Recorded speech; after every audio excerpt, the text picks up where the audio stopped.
The live look at Mar-a-Lago, the Florida home of former President Donald Trump. Trump is in Florida right now, waiting out the possibility of criminal charges out of New York City. Still no word on those charges, but Trump over the weekend took to social media saying that he expects to be arrested today.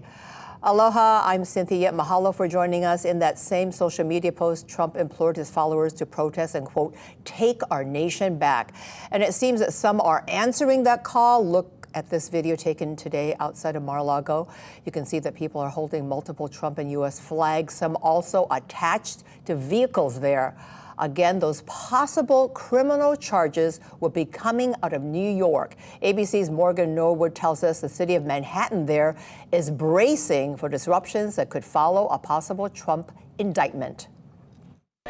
Demonstrators from both sides of the aisle starting to gather in New York City as the Manhattan District Attorney's criminal investigation into former President Donald Trump appears to be nearing its end. Fencing going up around the Capitol in Washington, D.C., and metal barricades at the courthouse in Manhattan, where the grand jury will decide on any potential charges. Trump calling on his supporters to protest when he made an unverified claim over the weekend that he would be arrested Tuesday in connection to the case, which is looking into hush money payments made to adult film actress Stormy Daniels ahead of the 2016 election.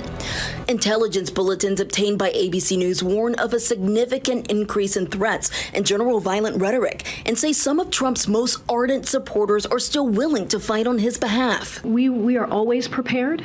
I can say that from here. I'm just not going to get into hypotheticals or any potential scenarios, but we are always prepared. On Monday, attorney Bob Costello took the stand in defense of Trump. The only thing I'm doing is trying to tell the truth to the grand jurors.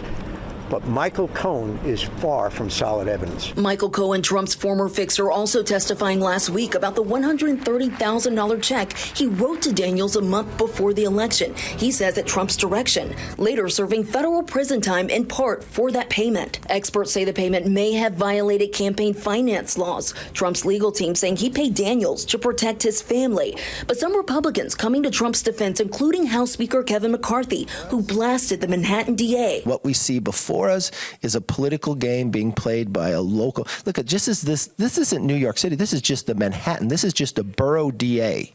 In this investigation, just one of several probes into former President Donald Trump, including a federal investigation involving the potential mishandling of classified documents and obstruction of justice. I'm Morgan Norwood, ABC News, New York.